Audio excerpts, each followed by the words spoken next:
Hello everyone, I am नवीन कुमार और यहाँ पर एक कंपनी जो कि स्टॉक मार्केट से पैसे उठाना चाहती है, जिसका आईपीओ आ रहा है। कंपनी का जो नाम है वो है एरिस इंफ्रा सॉल्यूशंस।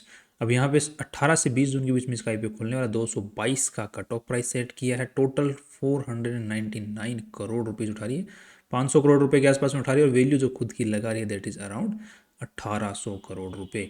सो अच्छी खासी वैल्यू लगाई जा रही है और मेन बोर्ड आईपीओ है। यहाँ पर आपको मिनिमम जो एक फाइल लगाने के लिए 14,876 रुपये की जरूरत पड़ने वाली है।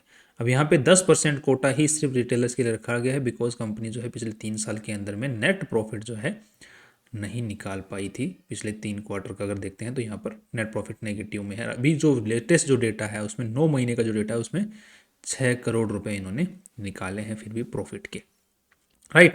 अब यहाँ पे कंपनी मेन बोर्ड आईपीओ है और इसके जो नाम है लीड मैनेजर्स में वो बड़े बड़े नाम हैं जिनको आप देख सकते हैं। यूजुअली क्या मेन बोर्ड का जब आईपीओ होता है तो बड़े लोगों के ही नाम यहाँ पर देखने मिलते हैं, जो कि स्टैब्लिश्ड कंपनी जैसे JM financial, IFL, Nuvama wealth. Right.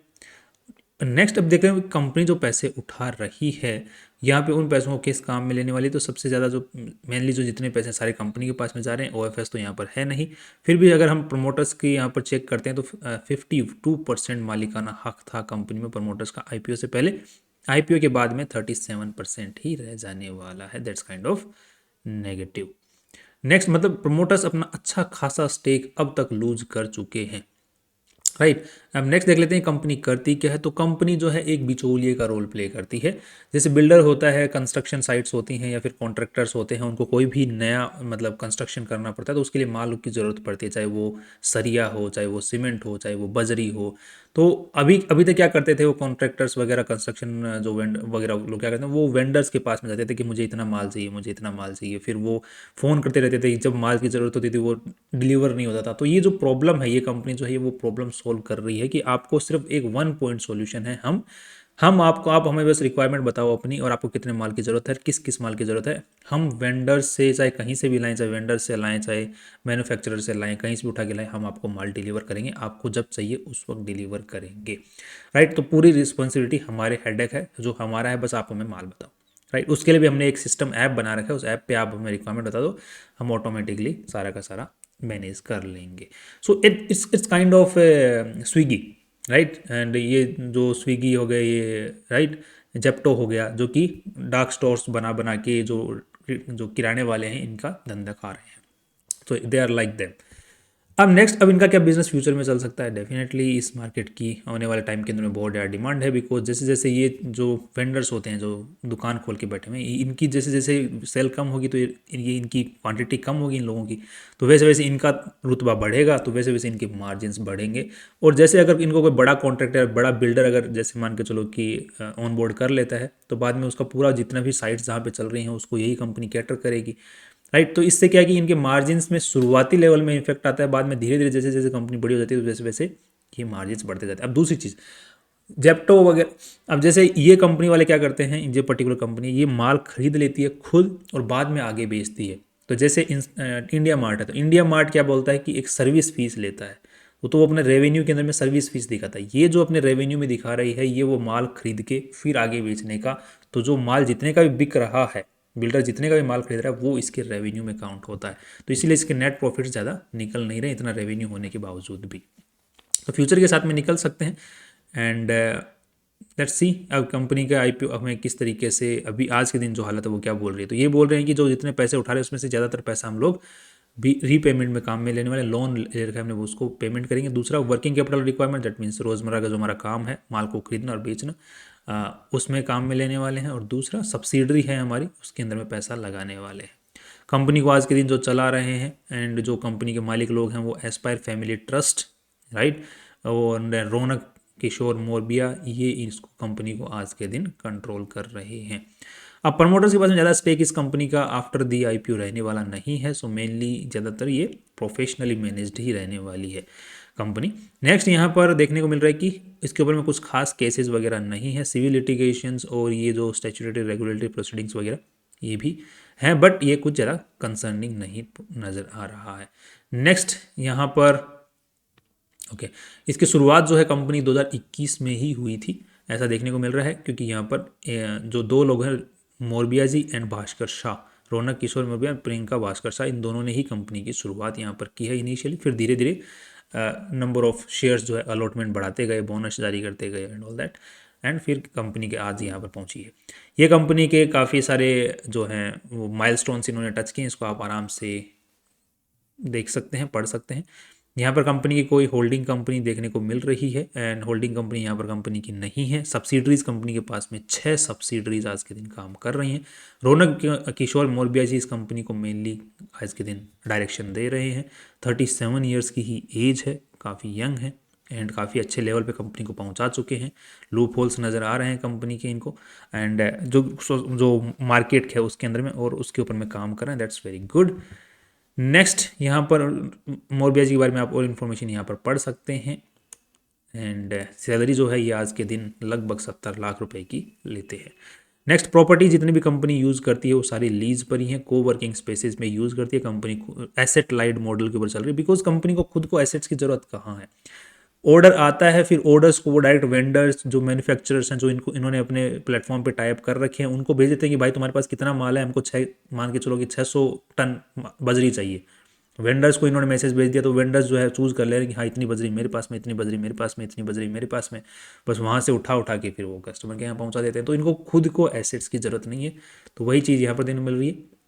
Next, 234 total employees आज के दिन यहाँ पर काम कर रहे हैं इनकी कंपनी के अंदर में।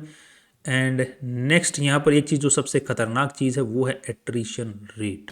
कंपनी के जो है इसको एम्प्लॉयज़ बहुत ज़्यादा छोड़ के जाते हैं। जितने एम्प्लॉयज़ हम सोच के देखो कि 93 एम्प्लॉयज़ पिछले 9 महीनों में कंपनी को छोड़ गए, तो इसका मतलब इनका जो वर्किंग कल्चर है वो बहुत बुरा है, राइट। एट्रिशन रेट 40% होना अपने आप में ही एक बहुत बड़ी बात है।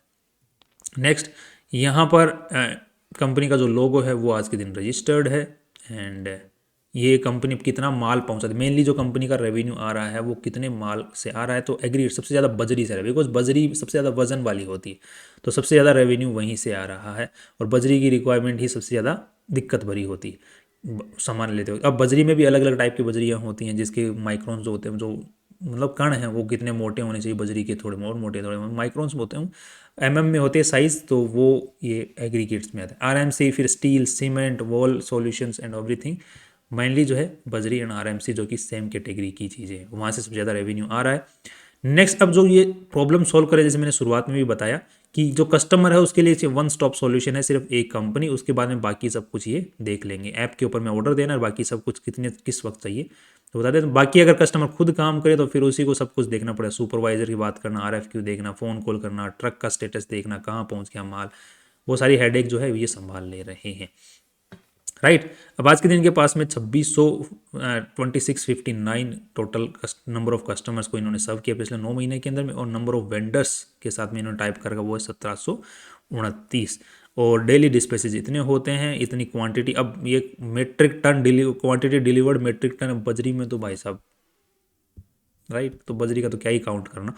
अब रेवेन्यू जो ऑपरेशंस है वो इतना आ रहा है। अब चीज़ें एक देखने को मिल रही है जो सबसे मस्त है वो ये है कि revenue contributed from the third party manufactured material, right. अब बजरी के अंदर में कोई ब्रांडेड बजरी तो आती नहीं है, राइट। अब आरएमसी के अंदर ब्रांडेड आरएमसी तो आती है, कॉन्क्रीट चाहिए तो ब्रांडेड कॉन्क्रीट तो आती नहीं है, सीधी सी बात। वो उन्हीं से सबसे ज़्यादा रेवेन्यू इनका आ रहा है। सीमेंट तो ज़रूर ब्रांडेड आती है। तो जो थर्ड पार्टी मैन्युफैक्चर, मतलब कि ये डायरेक्ट जो मैन्युफैक्चरर है जहाँ पे एक्चुअली बजरी बन रही है, पत्थर की बारीकी दी जा रही है, पत्थर बन रहे हैं, कंक्रीट बन रही है, वहीं से उठा ले रहे हैं। तो इनका जो परसेंटेज है, वेंडर्स मतलब जो दुकान वाले हैं उनसे उठाना, तो वहाँ पे क्या वेंडर एक एक्स्ट्रा इंटरमीडियरी हो गया। तो इनके लिए डायरेक्ट अगर मैन्युफैक्चरर इंटरमीडियरी खत्म हो गया तो इनके लिए मार्जिन बढ़ रहे हैं। तो यहाँ पर देखने को मिल रहा है कि डायरेक्ट जो है 34% माल इन्होंने डायरेक्ट मैन्युफैक्चरर से उठाया। दैट मीन्स कि जो वेंडर पहले जो मार्जिन खुद कमा रहा था वो मार्जिन भी अब ये कंपनी कमा रही है। तो धीरे धीरे ये 100% तक पहुंच जाएगा जैसे जैसे कंपनी बड़ी होती जाएगी और ये चीज़ें फिक्स होती जाएंगी, तो नेट प्रॉफिट्स के बढ़ने की ही उम्मीदें नज़र आ रही है, right. That's good and I think this should keep on increasing. उससे वेंडर्स का तो ऑफकोर्स नुकसान है बट कंपनी का फ़ायदा है। नेक्स्ट, अब यहाँ पर देख लेते हैं कि ये सब कुछ ऑलरेडी हम लोग देख चुके हैं। अब थोड़ा सा हम कंपनी की जो डिटेल्स हैं, बैलेंस शीट क्या बोल रहे हैं उसको देख लेते हैं एक बार। अब बैलेंस शीट में देख लेते हैं तो कंपनी का टोटल जो कितना पैसा लगा हुआ है वो है 586 crore rupees, because this data is in million, so हम लोग करोड़ में बात कर रहे हैं यहाँ पे। सो 586 करोड़ इस पूरी कंपनी में लगे हुए हैं, जिसमें से जो इन्वेस्टर्स ने जितना पैसा लगाया हुआ है या फिर कंपनी ने इकट्ठा अब तक प्रॉफिट कमा कमा के जो इकट्ठा किया, प्रॉफिट तो कुछ खास किया नहीं अभी तक, बट इन्वेस्टर ने जो पैसा लगाया वो 155 करोड़ ही लगाए हैं। बाकी जितना भी पैसा कंपनी में लगा हुआ है वो उधारी का लगा हुआ है। अब यहाँ पे जो पैसा टोटल उधारी का और इन्वेस्टर्स का कहाँ कहाँ लगा हुआ है, तो यहाँ पे 33 करोड़ रुपीज़ तो इंटेंजिबल एसेट जो कि कंपनी सॉफ्टवेयर वगैरह बना रही है, बिकॉज सॉफ्टवेयर के थ्रू ही पूरा काम हो रहा है, tracking and everything, apps and everything and website and all that. So उसमें 33 करोड़ रुपीज़ लगे हैं। बाकी जितना पैसा मेनली लगा हुआ है वो है ट्रेड रिसीवेबल्स, जो कंपनी जो माल भेज देती है उसका पेमेंट जो है वो बाद में आता है, तो वो पेमेंट जो बाद में आ रहा है तो माल डिस्पैच हो गया, तो उसमें 315 करोड़ रुपए अभी अटके हुए हैं। ये सबसे बड़ा इशू इस पर्टिकुलर इंडस्ट्री का रहने वाला है, क्योंकि जब तक बिल्डर काम कर रहा है तो वो पेमेंट बाद में देता है। कई बार क्या होता है, बिल्डर अटका देता है पेमेंट को, तो वो भी एक बड़ा इशू है। तो अब कंपनी उस चीज़ से कैसे जूझ रही है, कैसे मतलब मैनेज कर रही है उस चीज़ को, ये तो कहने वाली बात है, अंदर की बात है। बट यहाँ पर देखने को मिल रहा है कि कंपनी सही से मैनेज तो नहीं कर पा रही है। नेक्स्ट यहाँ पर देखने को मिल रहा है कि अदर बाकी जो पैसा है कहाँ पे लगा हुआ है, ये ओनली बस इन्वेंट्री एंड ऑल दिस, ज़्यादा कुछ खास नहीं, mainly trade receivables and intangible assets में ही पैसा लगा हुआ है। बाकी कैश की कमी तो कंपनी को बनी ही रहेगी और वो आगे भी बनी रहने की उम्मीदें हैं। नेक्स्ट कंपनी का रेवेन्यू किस तरीके से बढ़ रहा है, तो यहाँ पे देखने को मिल रहा है 452 करोड़ रुपीज़ का माल बेचा, बाद में 746 करोड़ का माल बेचा। यहाँ पे देखने को मिल रहा है 700 करोड़ का माल बेचा, मतलब यहाँ पर 2023 के मुकाबले 2024 के अंदर में कम माल बेचा कंपनी ने, राइट। बट यहाँ पर कम माल बेचा, बट यहाँ पर कंपनी ने जो थर्ड पार्टी मैन्युफैक्चरर हैं वहाँ से कंपनी ने टाई अप कर लिया, जिसकी वजह से यहाँ पर माल कम बेचा वो बात नहीं है, कंपनी ने माल सस्ते में बेचा, मेन वो बात है। ताकि वेंडर्स जो ऑलरेडी कंपनी मार्केट में बैठे हुए हैं उनको आउट करने से कैसे करोगे, आप माल कस्टमर को सस्ता दोगे तभी तो वो आएगा तो आपका रेवेन्यू कम होगा, माल चाहिए ज़्यादा डिलीवर हो रहा है, तो क्योंकि अब थर्ड पार्टी, अब यहाँ पे देखने को मिल रहा है कंपनी का रेवेन्यू और कम हो चुका है, बट ये 9 महीने का ही डेटा है। सो इस साल जो है लगभग कंपनी आराम से कर जाएगी, ज़्यादा तो नहीं कर पाएगी, आई थिंक कितना कर पाएगी, 51 72, हाँ आराम से, मतलब इसके आसपास कर लेगी, 2023 के आसपास में आराम से कर लेनी चाहिए, और कंपनी फिर भी नेट प्रॉफिट्स निकाल ले पाएगी, जस्ट बिकॉज कंपनी अब डायरेक्ट माल बेच रही है, वेंडर्स को बीच में से धीरे धीरे आउट कर रही है। दैट्स गुड एंड कंपनी के लिए ठीक है। नेक्स्ट अब देखने को मिल रहा है यहाँ पर कि कंपनी का जो कैश फ्लो है, कैश फ्लो तो ऑफ कोर्स सी बात है, ऑपरेटिंग कैश फ्लो तो बेकार ही रहेगा, एंड जैसे कि हम लोग ऑलरेडी चर्चा कर चुके हैं, तो cash from operations is negative negative negative negative, but धीरे धीरे ये पॉजिटिव होने की उम्मीदें हैं। अब फ्यूचर क्या देखने को मिल रहा है, अब फ्यूचर जो है ब्राइट नज़र आ रहा है, ऑफ कोर्स ये बात है, बट जो कंपनी ने आज वैल्यू लगाई है 1700-1800 करोड़ रुपए की, वो वैल्यू बहुत ज़्यादा है, इस चीज़ को तो कोई मतलब डिनाई नहीं कर सकते। अब यहाँ पे कंपनी ने 6 करोड़ रुपए कमाए हैं और पूरे साल के अंदर में मुश्किल से ज़्यादा 10 करोड़ रुपए कमा लेगी। अब 10 करोड़ रुपए कमाने वाली 1700 करोड़ रुपए की वैल्यू लगाए, तो यहाँ पे जो पीई रेशियो है वो 150 से भी ऊपर जा रहा है। डेफिनेटली ग्रोथ अच्छी मिल सकती है, बट अभी तक देखने को नहीं मिली है, कंपनी में काफ़ी सारी हिकअप्स देखने को मिल रही हैं, बट स्टिल वैल्यू थोड़ी ज़्यादा लग रही है आज के हिसाब से, राइट। लॉन्ग टर्म के हिसाब से देखेंगे बाद में, अब मार्केट में अगर कभी गिरावट आती है तो ऐसी कंपनियां और नीचे जाएंगी तो उस वक्त सस्ते में उठा सकते हैं, तब तक क्या पता थोड़ा पोटेंशियल और भी दिखा दे, ट्रेड रिसीवेबल्स को कैसे कंपनी मैनेज करे उसकी थोड़ी सी और क्लैरिटी सामने आ जाए, तब तो then we will think about it. बाकी कंपनी का पोटेंशियल बहुत है, इसमें नो डाउट, एंड ये जो फ्यूचर है, फ्यूचर इन्हीं चीज़ों का है। धीरे धीरे जो फिजिकल शॉप्स का जो अबंडेंस है वो ख़त्म होगा, एंड जो चीज़ है वो आपको घर पे ही डिलीवर होने वाली है और डायरेक्ट मैन्युफैक्चरर से होने वाली है। तो ये जो इंटरमीडियरीज हैं ये शिफ्ट होने वाले हैं डिजिटली, तो वो डिजिटली ही ये कंपनी शिफ्ट हो रही है, that's we can say. So I think the company is on the right path right now as per the time. That's all from my side. कल फिर मिलते हैं इंपॉर्टेंट वीडियो से। बाकी लिस्टिंग की ज़्यादा उम्मीदें नहीं हैं, एंड शॉर्ट टर्म में भी कम ही उम्मीदें हैं, लॉन्ग टर्म के हिसाब से उम्मीदें ठीक ठाक हैं। दैट्स ऑल, कल फिर मिलते हैं इंपॉर्टेंट वीडियो साथ में। सी यू टुमारो।